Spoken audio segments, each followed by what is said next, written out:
By the time the German army noticed the war had already started, it was over. A single line, no atmosphere yet, just the paradox stated flat, forcing the audience to ask, how does an army not notice an invasion beginning? Paired with the reference image, the line functions almost like a caption underneath the soldier's expression. This is the face of a man who is finding out too late. Normandy, June 5th, near midnight. Rain hitting concrete. A deck of cards laid out on a table inside a bunker that smelled of damp wool and cigarette smoke. Somewhere down the line, a soldier finishing a letter home, signing off the way he always did, with no sense that it might be his last one. None of them were watching the sea. None of them needed to. Every meteorologist, every intelligence report, every instinct built over months of waiting had told them the same thing. Not tonight. Not in this weather. Not for days. They were wrong by exactly one night. This is not the story most people know. The story of Allied landing craft and beach obstacles and the courage it took to run up a killing field of sand.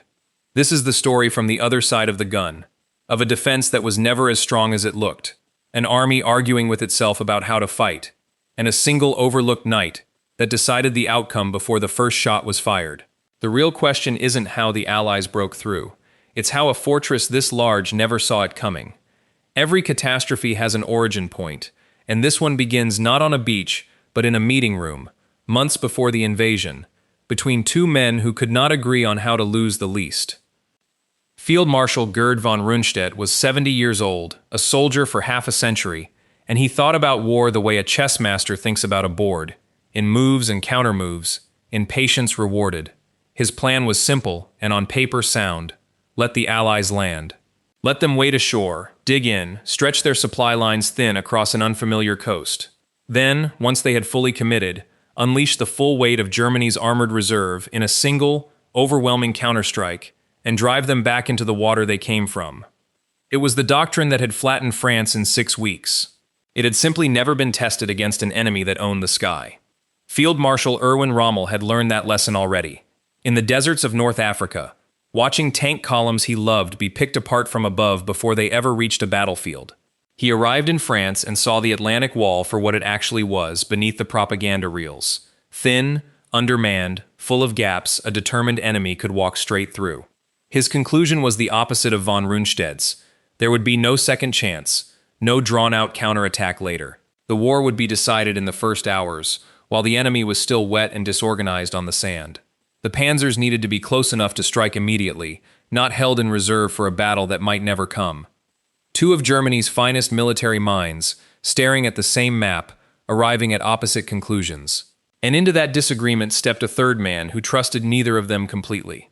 Hitler split the difference. He handed Rommel a portion of the armor, enough to feel responsible for the coast, not enough to control the outcome.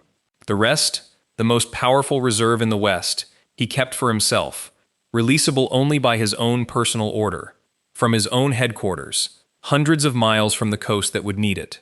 Nobody built a single command for a single battle. They built a machine with a decision-maker missing from the room. On the evening of June 5th, Field Marshal Rommel got into his car and drove east, away from the coast he had spent a year fortifying, toward Germany and his wife's birthday. It is the kind of detail that sounds invented, except that it happened exactly this way.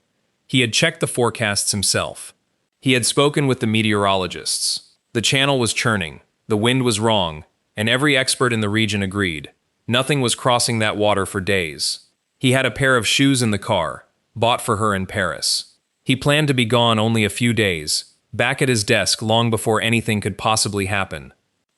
The single man who had argued, correctly, that the first hours of any invasion would decide everything, was, at the exact moment those hours began, somewhere on a road in Germany, hundreds of miles from a telephone that mattered.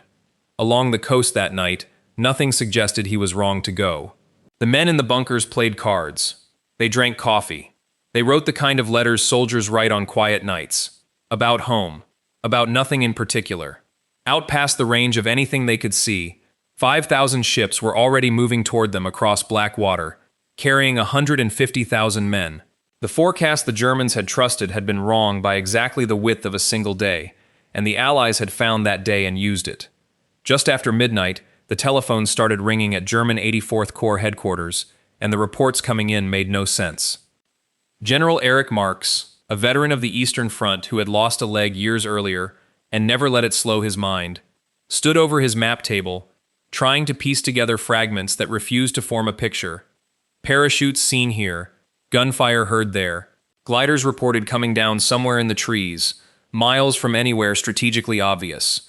It wasn't a landing pattern, it was noise scattered across an entire peninsula, and noise like that could mean one of two very different things. It could be the genuine chaos of an airborne assault blown apart by weather and bad navigation. Or it could be theater, a deliberate scattering designed to look exactly like confusion, meant to pull attention away from wherever the real blow was about to land. What Marks had no way of knowing was that a portion of what his men were reporting wasn't soldiers at all. The Allies had dropped hundreds of weighted dummies rigged with small charges, built to simulate gunfire and troop movement in the dark, built specifically to manufacture exactly the kind of confusion now paralyzing a German command post. It worked exactly as intended. Every rational instinct Marks had, 5 years of hard-earned battlefield judgment, told him the same thing his superiors already believed. The real invasion was still coming at Pas de Calais, the shorter crossing, the obvious target. Moving his only nearby armor toward a possible decoy could leave the real front undefended. So he did the only defensible thing a good commander could do with an unclear picture. He waited, and the waiting would cost more than anyone in that room could yet imagine. While Marks weighed shadows, another general was already losing his temper on a telephone line that led nowhere useful. General Fritz Bayerlein commanded one of the finest armored divisions in the German army, positioned close enough to reach the coast in time to matter. He had heard the same fragmented reports and reached a different, more urgent conclusion. Whatever this was, it needed tanks moving now, not after a debate. He got on the phone before dawn, voice raw, demanding authorization to move.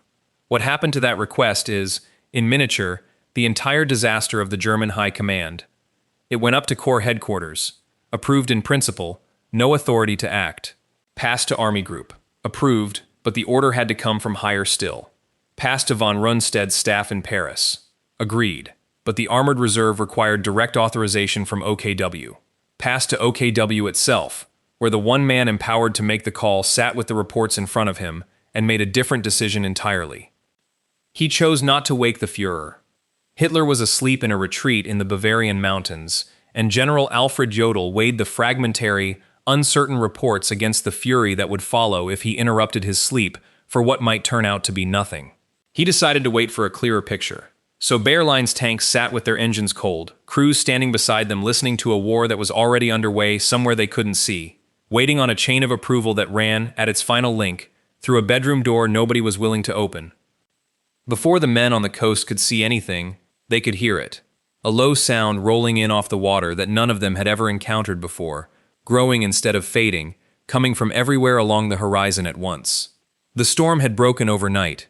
As the gray morning light widened and the mist began lifting off the channel, a German artillery officer inland from the coast pressed his eye to a rangefinder and searched the horizon for a place where the sea ended and the sky began. He couldn't find it. Where the horizon should have been, there was only steel, hulls and masts stacked so densely from one edge of his instrument to the other that there was no edge to find. He would say afterward that the only honest word for it wasn't fleet, it was city. A city that had built itself on the ocean overnight and was now sailing directly at him. At a fortified position overlooking the stretch of sand the Allies were calling Omaha, a young soldier who had spent months watching an empty gray channel in every kind of weather looked out through his firing slit and saw the same impossible skyline. There was nothing empty out there anymore. At 5:50 that morning, the sea opened fire. 16 battleships, dozens of cruisers, over 100 destroyers, unleashing a combined broadside. No doctrine had ever prepared a man in a concrete bunker to survive. The shells arrived before the sound of the guns that fired them did. Inside the bunkers, men were thrown off their feet as the ground itself seemed to lift and drop. Telephone lines snapped in the first minutes. Radios dissolved into static. Within moments, the Atlantic Wall, designed as one connected defensive network, had been cut into isolated islands of concrete, each one deaf, blind, and utterly alone against an enemy it could hear but no longer coordinate against. Then, through the smoke, the landing craft appeared, and the young gunner who had spent months watching nothing found himself watching everything at once. He opened fire and did not stop. He had trained for this exact moment his entire military life. knew his weapon, knew his field of fire, and for the first hours he was devastatingly effective. Men fell in the surf, on the ramps, on the open sand, in numbers that should have, by every rule he had ever been taught, ended the attack outright. Accurate defensive fire breaks momentum. It breaks the will to keep coming. That was the doctrine, built on 5 hard years of German battlefield experience, and he believed it completely, because he had never been given a reason not to. What he watched that morning did not break. For every man who fell, another came off the boat behind him. For every landing craft his fire tore into, another lowered its ramp further down the beach and emptied itself onto the sand regardless. He wasn't fighting a finite number of soldiers he could eventually exhaust. He was fighting something closer to weather, a tide with no visible end to it, arriving from a horizon that kept producing more. He would fire more than 12,000 rounds before the day was finished, and somewhere in the middle of that impossible arithmetic, the thing that broke first wasn't his ammunition supply. It was his certainty that any of it was working. In the early afternoon, while the beach was slowly, brutally turning against the men defending it, the tanks finally moved, but not because the reserve everyone had been begging for had finally been released. That reserve was still sitting in Bavaria, still waiting on a Führer who had only just been woken and would spend the morning convinced Normandy was a feint, that the real invasion was still coming somewhere else. The one division that moved, the 21st Panzer, moved only because it happened to already be close enough to act on Rommel's own prearranged orders, and even then, it waited nearly 3 hours after the naval bombardment had begun before receiving permission for even a limited engagement.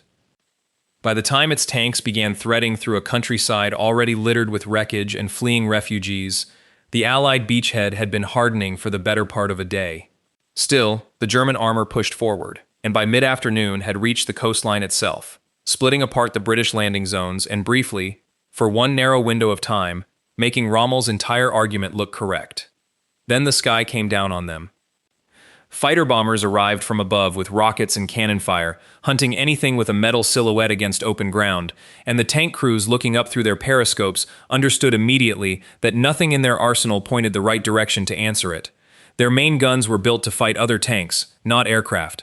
Their machine guns might as well have been thrown by hand. By evening, dozens of tanks were burning wreckage, destroyed not by enemy infantry or enemy guns, but by an enemy that simply owned a dimension the Germans had no way to contest. The one moment that had validated Rommel's entire doctrine ended, within hours, in the same lesson he had already learned once in Africa and paid for twice. That evening in Paris, a telephone rang at von Rundstedt's headquarters, and the man on the other end laid out the day plainly. The beaches were lost, the counterattacks had failed, and the Allies were digging into French soil under a sky they now controlled completely. Von Rundstedt was asked what should be done next. He was 70 years old, had given 50 of those years to a military tradition he had trusted without question, and had just watched every piece of that tradition, its doctrine, its command structure, its confidence, collapse in a single day. His answer wasn't a strategy, it was a verdict. Make peace, you fools. What else can you do?